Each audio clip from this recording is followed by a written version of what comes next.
The candles in Lord Ashmore's dining room burned in 3 tiers that evening, and every flame was reflected in the crystal and the silver and the silk of 18 guests who had dressed, as Lady Farnwick always insisted, to honor the occasion.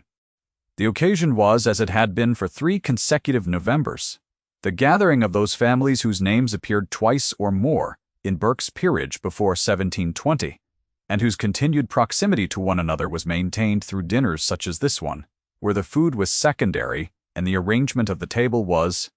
No one had arranged for Cecily Merne. She stood in the passage behind the second footman, holding a tray of pressed duck that she had carried from the kitchen twice over, because the first tray had gone cold while the guests were still assembling. And she wore what she had worn every evening for 7 months in this house, the grey wool dress that had been let out at the seams when she arrived, and had since been taken in again. Because November in Oxfordshire was not the season for eating well if one's wages ran 3 months behind, the grey wool was serviceable. It had been serviceable at the Ashmore townhouse in Bath. It would be serviceable until it ceased to be, at which point there would be nothing to replace it. She stepped into the dining room. She had learned to step in a particular way, quietly, low at the heel, keeping to the outermost edge of the guest's peripheral vision. She had become competent at it over 7 months in Lady Farnwick's service. Competent enough that most evenings she passed unremarked. Most evenings the guests did not look up from their crystal and their silk. This evening, Lady Wyndham looked up. Lady Farnwick's sister was a woman who wore her intelligence like a piece of jewelry prominently, and only in company she believed would understand its value. She looked at Cecily with the particular attention of someone confirming a suspicion. "The maid in the grey dress," she said, not troubling to lower her voice, though the table was not so large that lowering it would have required much effort. "Is she new? Helena?" Lady Farnwick's fan moved once. "She is adequate. She looks like she's come from a charity box." No one contradicted this. No one was expected to. Cecily carried the duck to the far end of the table, set it down, and returned to the passage. She did not allow herself the luxury of feeling it until she had closed the door behind her. Then she pressed one hand flat against the cool stone wall of the corridor and counted, in the manner her father had taught her when she was 9 years old and the world had first demonstrated what it was capable of, to 6. Then she picked up the next tray. She had not been born to this work. She had been born to a clergyman in Wiltshire, whose library contained 800 volumes, and whose opinion of women's intellect had been for a country vicar, with no particular reason to hold it generously high. She had read Latin before she was 14, and French before she was 12, and for 3 years she had taught the daughters of a baronet in Dorsetshire, and been called by the baronet's wife by her given name. Then, the baronet had died. The daughters had been removed to an aunt in Scotland, and Cecily's letter of character, specific as it was to a household that no longer existed, had proven inadequate to every post of governessing she had since applied for. Lady Farnwick had offered her a position as a parlour-maid, at a wage that was not quite an insult, but required her to squint slightly to see it otherwise. She had taken it because the alternative was her brother's house in Bristol, and her brother's wife had a particular way of looking at her that she did not think she could sustain. She was 23. She had at present 11 shillings and 4 pence in the tin box beneath her cot. 11 shillings and 4 pence and the conviction, worn thin at the edges now but not yet gone, that a person of integrity was still a person of integrity, even when no one in the room was looking at them. She stepped back into the dining room. He had arrived late. She had not seen him come in, having been in the passage during the assembly, and she was aware of him now, in the way that one becomes aware of a room having rearranged itself without one's permission. He sat at the far end of the table from Lady Farnwick, the last seat on the right, a position that in Lady Farnwick's precise social calculus denoted a guest of rank sufficient to require inviting, and of manner insufficiently manageable to be placed where she could supervise him easily. He had dark hair going silver at the temples and the particular stillness of a man who had decided at some point that lay some years behind him now that he had no further use for performance. Cecily knew. In the abstract way one knew such things in a great house, that this was Charles Wentmore, Viscount Hartfield. She knew that he had come into the title 7 years ago under circumstances that the upper servants discussed in the kitchen in voices that dropped when she entered the room, and that he had not, in 7 years, married again. She knew these things the way one knew the house's layout, as practical geography, not as invitation. She moved to fill his glass. He was speaking to the woman on his left, a Mrs. Caldwell, whose husband's mill interests had procured her an invitation, despite Lady Farnwick's private views on industry. And he did not look up when Cecily filled his glass. She filled it with the care she brought to every such small task, the kind of care that had no audience and therefore no vanity to it. And she had nearly stepped away when his gaze moved, not to her face, to her hands. To the particular way she was holding the carafe level, wrist turned slightly inward, the unconscious economy of someone accustomed to heavy trays and no spare movements. He looked at her hands as one looks at something that requires placing. Then he returned to Mrs. Caldwell, and Cecily withdrew. She told herself as she returned to the passage that it meant nothing. A man of Lord Hartfield's station did not study the wrist angle of parlor maids. She was correct that it meant nothing. She was incorrect about almost everything else. If you are settling in for this story, I am glad of your company. There is more to her than grey wool, and more to Lord Hartfield's stillness than meets the eye. The dinner continued for 2 hours, as Lady Farnwick's dinners always did, with a precision that would have impressed a military commander. 3 courses. 7 removes. The particular choreography of footmen and maids that her ladyship had refined across 15 years of such evenings and considered her finest domestic achievement. Cecily served the 2nd course and the 3rd and the removes between them. And she did not look again at the far end of the table. She was very careful not to look. It was Lady Wyndham who made it impossible to sustain. The gentleman had retired for a quarter hour, and Cecily was clearing the far end of the table, the only maid in the dining room, the others being occupied with the refreshments in the drawing room. Lady Wyndham returned for a handkerchief she had left on her chair. Or so she said. What she did was stand for a moment in the doorway and observe Cecily clearing the table, and then cross the room with the deliberate energy of a woman who has identified a small, useful cruelty and sees no reason to delay it. "What is your name, girl?" Cecily straightened. She had been taught, first by her father, then by 7 months in this house. That one's name, when asked in that particular tone, was to be offered without ceremony and without the slight stiffening of the spine that one actually felt. "Cecily, Marin, my Lady Marin." Lady Wyndham turned the name over as though checking it for quality. "You are not from service." It was not a question. "No, my lady, I was previously a governess, were you?" Another turn. One would not know it to look at you. This was, Cecily understood, meant to sting in 2 directions at once. It carried the suggestion that she had fallen too far to be recognizable as what she had been, and the implication that what she had been was not, in any case, of much distinction. Lady Wyndham was skilled at this. She deployed it lightly, without raising her voice, in the manner of someone who has done it so often they no longer require concentration. "I see Lady Farnwick has not thought to provide you a suitable dress," she continued. "She is sometimes careless about such things. It reflects on the household. I am quite comfortable, my lady." "I am quite sure you believe that," Lady Wyndham said, and returned to the drawing room. Cecily finished clearing the table. She did it with the same care she brought to everything, because her father had said once, in that dry, quiet voice he used for things he considered most important, that the quality of one's work when no one was looking was the only quality that actually meant anything. She was carrying the last of the remove dishes back to the passage door when she heard footsteps behind her. She turned. Lord Hartfield stood in the doorway between the dining room and the corridor that led to the small sitting room where the gentleman had been, one hand on the door frame with the quality of a man who had come somewhere specific and arrived. "Miss Marin," he said. She did not know how he had learned her name. She thought later that he had probably asked Beecham, the senior footman, who told him things without being asked when the person asking had the quality of expecting to be answered. She was not yet in a position to understand the extent to which Lord Hartfield operated through exactly this economy. "My lord," she said. She kept her hands very still. "You are Lady Farnwick's parlour maid." "Yes, my lord." He studied her for a moment with the same quality of attention he had turned on her hands earlier in the evening, the look of a man doing a private and very quick piece of arithmetic. Then he spoke. "Are you acquainted with Wiltshire?"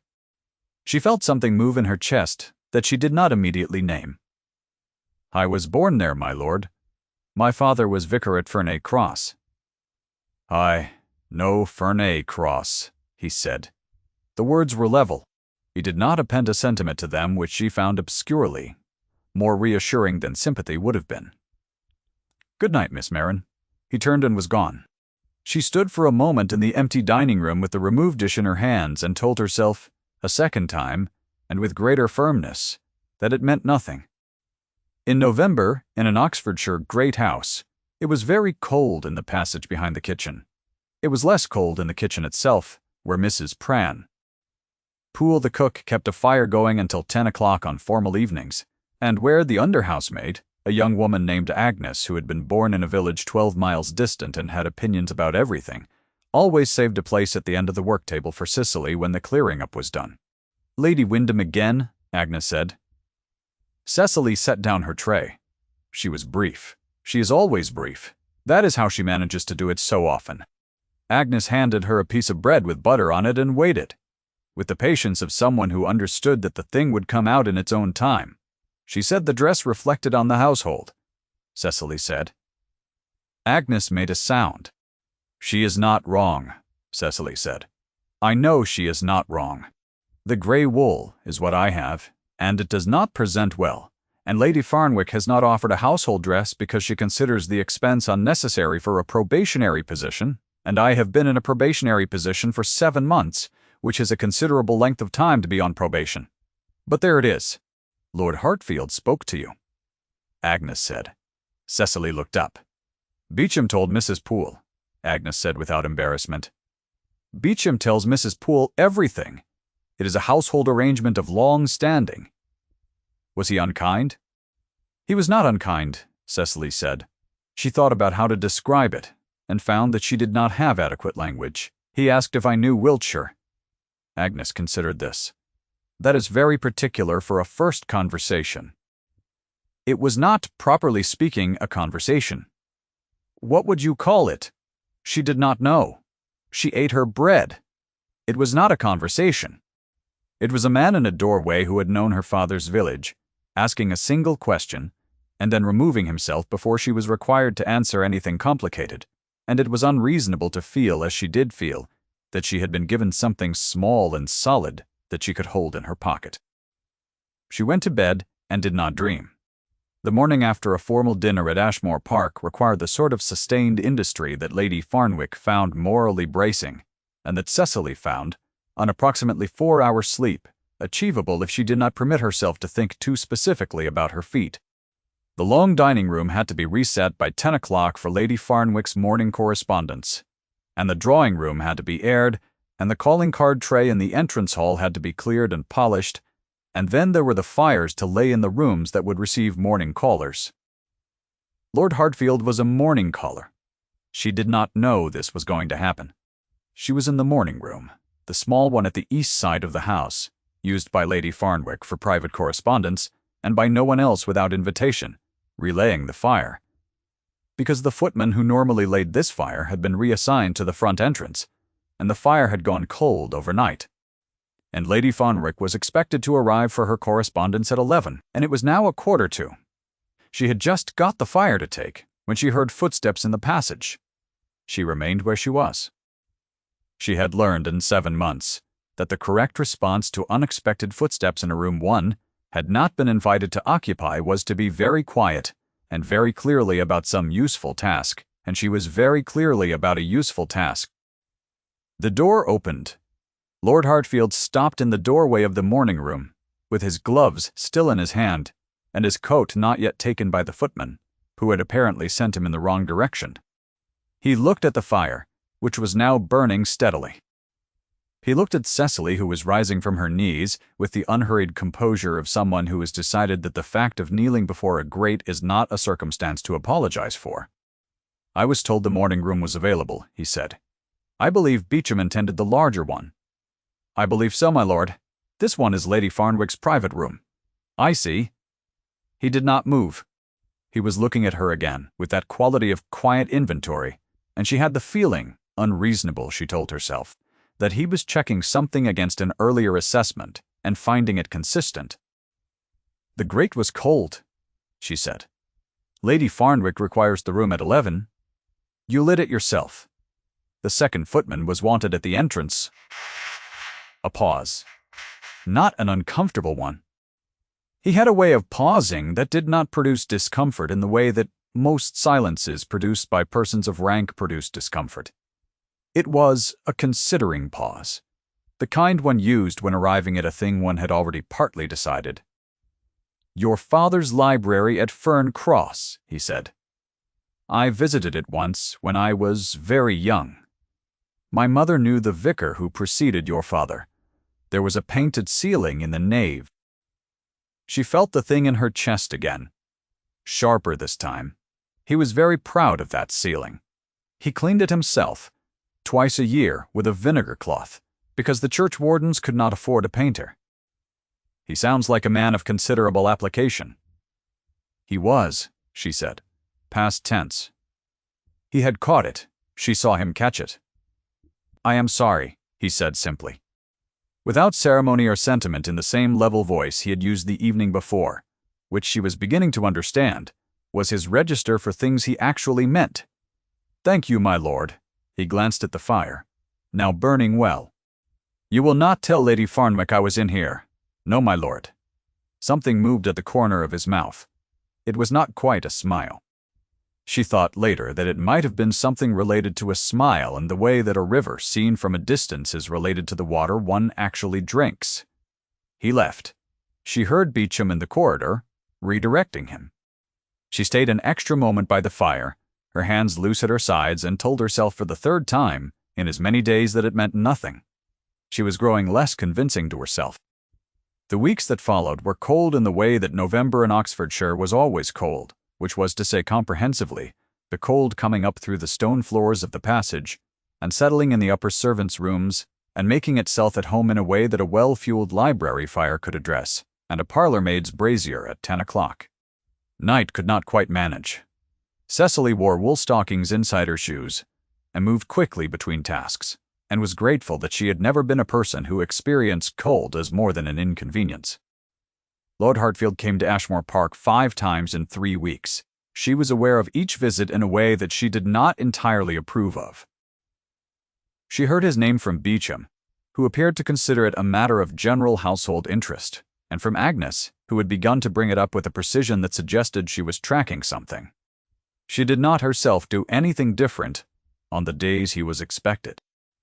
She continued her duties with the same care and the same economy of movement, and if she found herself setting the morning room fire with more than usual attention on certain mornings, she did not confess this even to herself. He spoke to her 3 times in those 3 weeks. Once in the entrance hall briefly, asking where Beauchamp had gone. Once in the passage near the garden door, which was where she happened to be carrying a basket of linen when he was coming in from the grounds. He said nothing that occasion, only stopped and looked at her with that particular quality of attention, and then stood aside to let her pass in a gesture that was so quiet and so complete that she thought about it for an unreasonable number of hours afterward. Once on a Thursday afternoon, when Lady Farnwick was in Bath and Cecily was in the library dusting the upper shelves, when he came through the door looking for the atlas and found her on the 2nd step of the library ladder with a cloth in her hand. "The atlas is on the lower shelf," she said, before she could stop herself. "3rd from the left, the one with the dark green boards. Lord Ashmore shelves by binding color, not subject. Which makes the library very beautiful, and not at all useful." A silence. Then from below, "You know this room?" She came down the ladder. "I have been cleaning it twice a week for 7 months." That is not the same as knowing it. He was right, and she acknowledged it with a slight inclination of her head, which she intended as professional, and which she suspected he read more accurately. My father had a library of 800 volumes, she said. I was never in this library without wanting very much to read everything in it. He took the atlas from the third shelf, the one with the dark green boards, and opened it to a map of the south coast. He studied it for a moment. Then he said it. I will be here on Saturday for the Ashmore dinner. Mrs. Caldwell will be present again. She did not know what to make of this statement. She acknowledged it with another inclination. I mention it, he said, turning a page of the atlas, because Lady Wyndham will also be present, and because I notice you have not yet been provided a suitable dinner dress, and because I am going to speak to Lady Farnwick about that before Saturday, which she will find impertinent, and which I am going to do regardless. Cecily went very still. You will have a dress, he said.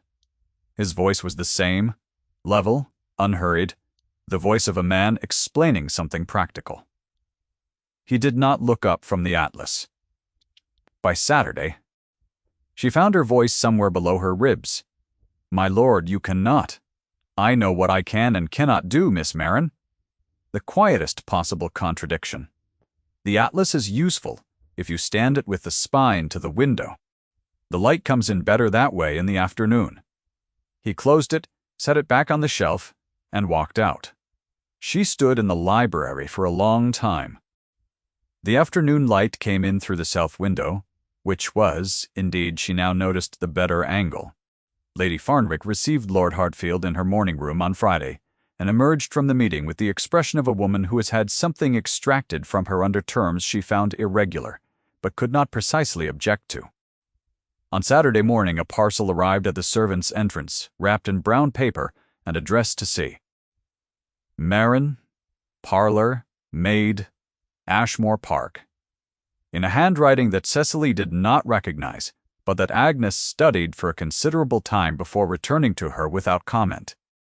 The dress was dark blue wool, well made, with a white collar and cuffs, and a cut that was neither governess nor maid, but occupied a clean and dignified space between the two.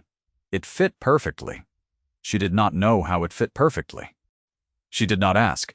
She wore it to the Saturday dinner, and Lady Wyndham saw her across the dining room and did not speak, and that silence was its own language, and Cecily understood it completely. Lord Hartfield arrived at 7, and when he took his place at the far end of the table, his gaze moved, in the first 30 seconds, once across the room to where she stood near the sideboard, and then returned to his conversation. The look lasted less than 2 seconds. She felt it for the rest of the evening. It was Lady Farnwick's widowed niece, Miss Priscilla Vane, who made the nature of the situation clear to Cecily on the following Tuesday. Miss Vane was 28 years old, had a small income, and a considerable propriety of manner, and had been invited to stay at Ashmore Park in a capacity that Lady Farnwick was careful not to name, but that everyone in the household understood. She was the candidate. She had been the candidate, Beauchamp informed Agnes, since the previous spring, and Lady Farnwick considered the matter very nearly settled. Cecily learned this on a Tuesday afternoon in the kitchen passage from Agnes, who delivered the information with the unsparing directness of a friend who has decided that one is better served by clarity than by comfort. Lady Farnwick wrote to him in October, Agnes said, about the match. Cecily was folding table linen. She continued folding it. Miss Vane has 1,200 a year, Agnes said, that is very respectable. And connections in Shropshire. Also respectable. Agnes watched her fold the linen for a moment. Cecily, I know what I am, Cecily said.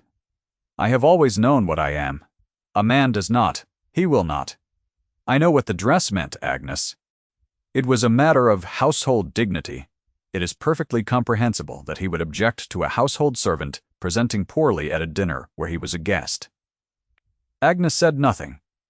He is very kind, Cecily said. The word came out quieter than she intended. He is a very kind man who knew my father's village, and who has been. He has not been anything he ought not to be. He has been careful. He has been very careful, Agnes agreed. That is one way to describe it. Cecily set down the table linen. I will not construct something from attentions that are. He is a Viscount, Agnes. He is going to marry Miss Vane, or someone like her, because that is what Viscounts do, and I am going to be here folding table linen, because that is what I do. And I am grateful for the dress, and I am grateful that he knew my father's village, and I am not going to think about it any further. She picked up the linen and went upstairs. She did not sleep well that night. The Ashmore Christmas gathering was larger than the November dinners, and required a week's preparation that occupied every member of the household from Mrs. Biss. Pull up, to and including, on 2 occasions, Lady Farnwick herself. Cecily was assigned the guest rooms on the upper floor, the setting and resetting of the drawing room for the afternoon calls that arrived in a steady procession from the 20th of December onward, and the management of the entrance hall flowers, which were Miss Vane's contribution to the household arrangements, and which required replacing every 2 days, because Miss Vane had ordered white roses in December, and white roses in December did not last.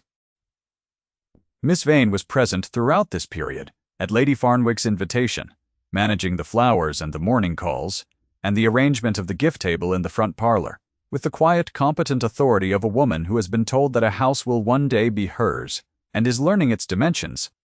She was not unkind to Cecily. She was precisely what she appeared to be. A well-bred woman with 1,200 a year and connections in Shropshire, doing the reasonable thing that women in her position did when circumstances required. Cecily found her privately almost impossible to resent. Lord Hartfield arrived on the 22nd of December with 2 other guests, a Colonel Marsh, whose reputation she knew by name, and a solicitor named Mr. Fenwick, whose presence at a Christmas gathering seemed to Cecily to carry a procedural weight that she chose not to examine. He spoke to Miss Vane in the entrance hall. Cecily was at the far end, managing the last of the roses, and she did not hear what was said. She saw Miss Vane incline her head, and she saw the measured courtesy on his face, not coldness nor warmth exactly, but the focused composure of a man conducting an important thing carefully. And she told herself, with a clarity that felt almost physical, that she had been entirely correct on Tuesday. She had been correct, and she was grateful for it, because it was always preferable to understand the shape of one's situation before it presented itself as a surprise. She carried the old roses out and did not look back. The dinner on the 23rd was 30 guests, and the table ran the full length of the great dining room, and Lady Farnwick presided with the satisfaction of a woman whose arrangements were precisely what she had always believed they deserved to be. Miss Vane sat 3 places from Lord Hartfield. Cecily served the far end of the table, which was the end where he sat, and she moved with the care and economy that 7 months of service had made second nature. She was reaching across to collect a remove dish when Lady Wyndham, positioned across the table and 3 seats down, said, in the voice she used when she had decided a thing needed to be said, and proximity to the subject was no deterrent, I see the little maid in her fine dress again. Someone has been very charitable. The table's noise did not exactly stop. It modulated. Cecily straightened. She did not look toward Lady Wyndham. She did not look toward Lord Hartfield. She collected the remove dish and turned toward the sideboard and kept her face exactly as it had been. One wonders, Lady Wyndham continued, what the nature of such charity is in a household of this kind. The suggestion was not made loudly. It did not need to be. Landed in the modulated silence of 18 guests who had heard it clearly and who were now collectively looking at something else with great intention. Cecily set the remove dish on the sideboard. She turned back toward the table. Lord Hartfield had set down his fork. He was looking at Lady Wyndham. She could not see his face from where she stood, but she could see the back of his head and the set of his shoulders, which were very still. Lady Wyndham, he said. His voice was the one she had come to know, level, unhurried, the register for things he meant. You are incorrect. A pause. The dress was an act of practical correction. He did not raise his voice. He did not need to. The previous arrangement reflected poorly on the household. I mentioned it to Lady Farnwick, who agreed and remedied it. There is no further subject here. Lady Wyndham's fan stilled. The statement was so clean, so absent of any flourish, that it allowed no handhold for response. It had named a thing and refused to make it interesting. The table's noise resumed. Cecily moved back to her position near the wall and stood with her hands loose at her sides, and breathed, carefully, in and out. She was very careful for the rest of the evening. It was 2 hours later, after the guests had moved to the drawing room, and Cecily had finished clearing with the other maids and returned the blue wool dress to the care she always took with it. She found herself at the top of the servants' staircase, going up to her room, and heard footsteps below her that stopped. She turned. He was at the bottom of the staircase. He had no practical reason to be at the bottom of the servants' staircase. The servants' staircase led only to the servants' rooms and the linen storage. There was no errand here for a guest. He looked up at her. "Miss Marin," he said. She came down 4 steps because it seemed wrong to conduct whatever this was at that distance. "My lord, what Lady Wyndham said tonight." "You addressed it," she said cleanly. "I am grateful. It should not have required addressing." "No," she agreed. "But many things that require addressing should not." He was very still.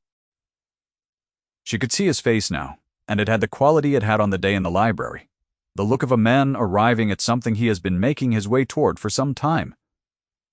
"Your father's library," he said. "The 800 volumes." "Yes. Did you bring any of them with you?" The question was so specific, so direct, so entirely unlike what she had expected him to say in this staircase at this hour, that she felt something release in her chest that she had not known she was holding. 3, she said. They would not all fit. I brought his Virgil, and a collection of essays I taught from in Dorsetshire, and a small natural history of Wiltshire that he had annotated in the margins. He nodded once, slowly, as though this confirmed something. "I would like you to show me the natural history," he said, "when you have time." She understood then that they were not talking about the book. She understood, and she stood very still on the servants' staircase in the house of a woman who had kept her in grey wool for 7 months, and she said it plainly. "I am in service, my lord."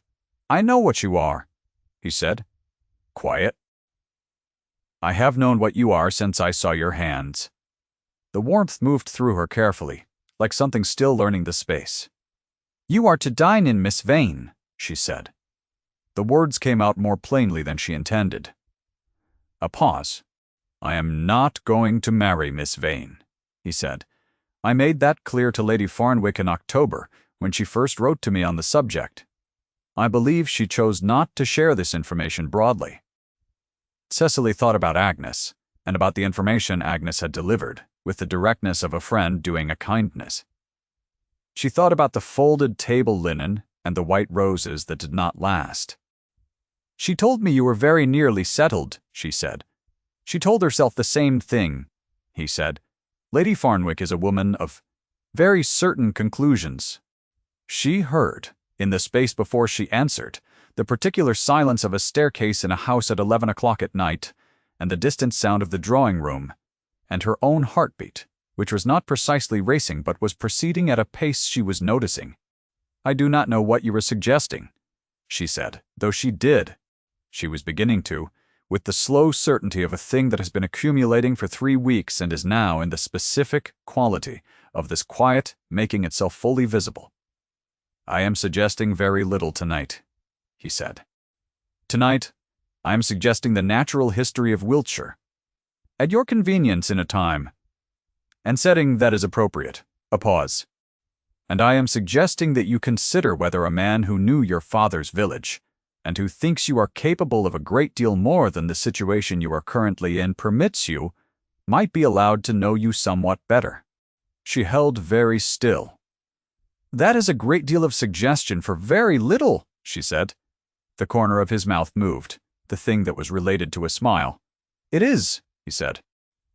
She stood on the staircase for a long moment, and she thought about her father, who had cleaned a painted ceiling with a vinegar cloth because the churchwardens could not afford a painter, and who had told her once, in that quiet, dry voice, that the quality of one's attention to a thing was the only honest measure of one's regard for it.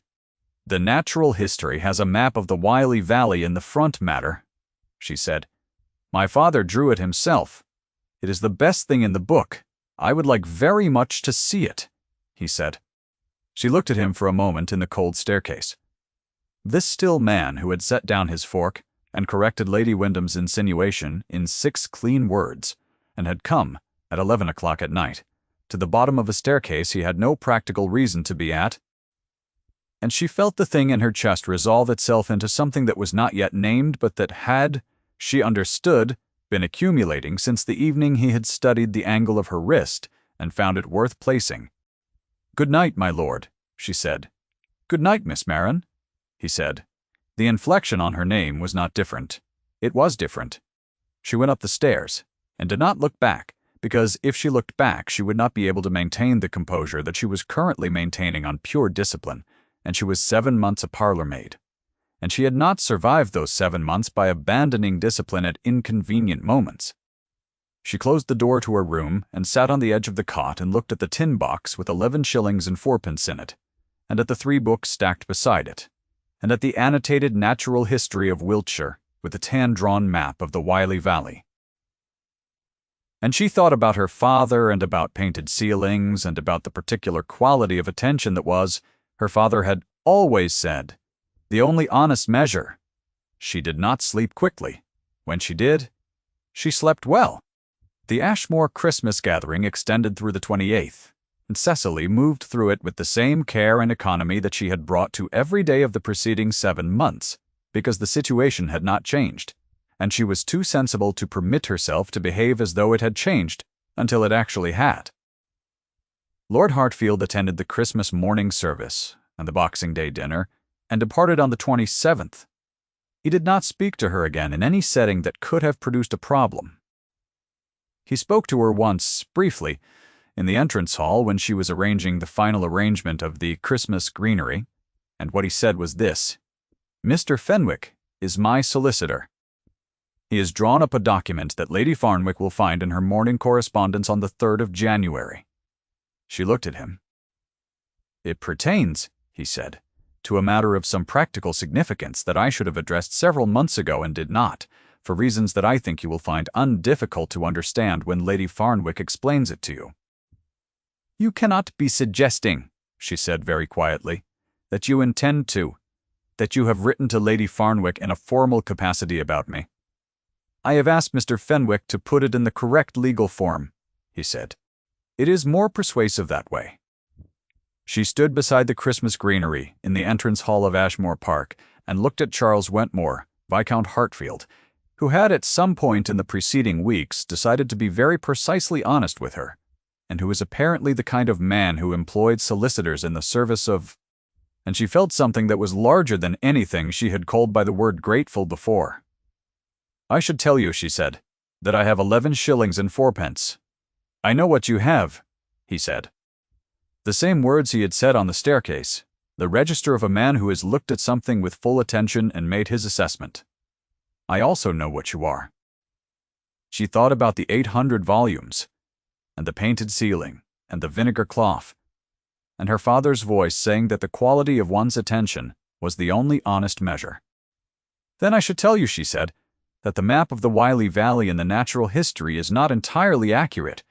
My father drew it from memory at the age of 71, and the river bends in the wrong direction in the lower section. I will keep that in mind," he said. "When I look at it, he left on the 27th. Lady Farnwick received Mr. Shefton's Fenwick's document on the 3rd of January, and called Cecily into the morning room with the expression of a woman whose Christmas gatherings have produced a consequence she did not arrange. What passed in that room was practical. Lord Hartfield had requested, through Mr. Fenwick, to call on Miss Marin formally, in a capacity consistent with honorable intentions, and had inquired whether Lady Farnwick would consent to receive him in this capacity at Ashmore Park. The document was thorough. Mr. Fenwick was apparently a solicitor of considerable application. Lady Farnwick looked at Cecily across her desk. Her expression was not unkind. It was the expression of a woman recalibrating, which she did with a speed that Cecily found, privately, Admirable. He has been very decided about this, Lady Farnwick said. Yes, my lady, Cecily said. He was decided in October as well, she said. I chose to interpret that as a passing interest. Yes, my lady. A pause. Lady Farnwick smoothed the document with one finger. Your father was the vicar at Fern Cross. Yes, my lady. Respectable man. Very respectable, my lady. Another pause, during which Lady Farnwick appeared to complete some internal negotiation. You will wish to write to Lord Hartfield, she said.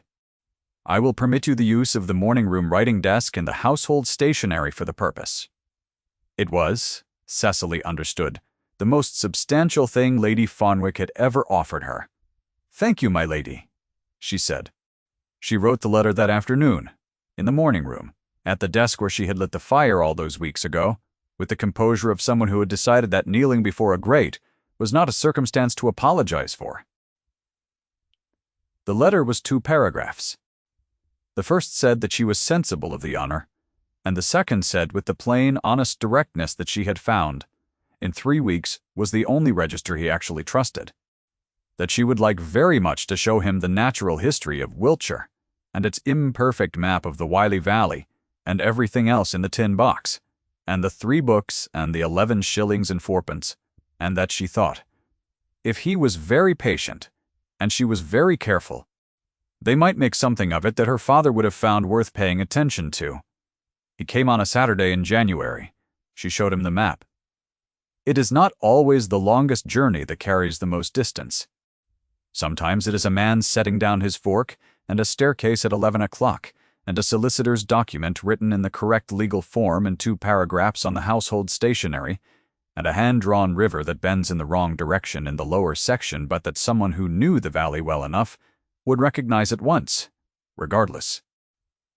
That spring they married at the church in the village nearest Ashmore Park, in a ceremony attended by Mr. Fenwick, who was gratified, and by Agnes, who wept without any apparent self-consciousness, and by Mrs. Habron, Poole, who brought her own tea-cakes and had opinions about the floral arrangements. Lady Farnwick came and was gracious, in the manner of a woman who had recalibrated her conclusions and arrived at a position she could occupy with dignity. Lady Wyndham did not come. The Natural History of Wiltshire sat on the mantelpiece of the smaller library at Hartfield House, which was where Lord Hartfield conducted his correspondence, and which he had, without comment, arranged to contain a very good reading chair beside the window. The map of the Wylye Valley was still wrong in the lower section. Cecily had stopped minding it. If this story has stayed with you this evening, I am glad of your company, and glad that quiet courage and patient attention find each other, in the end, as they deserve to. The tin box, which had 11 shillings and 4pence in it on the morning of the 23rd of December, sat on the dressing table of the smaller bedroom at Hartfield House, empty now but kept. Her father would have approved of the keeping.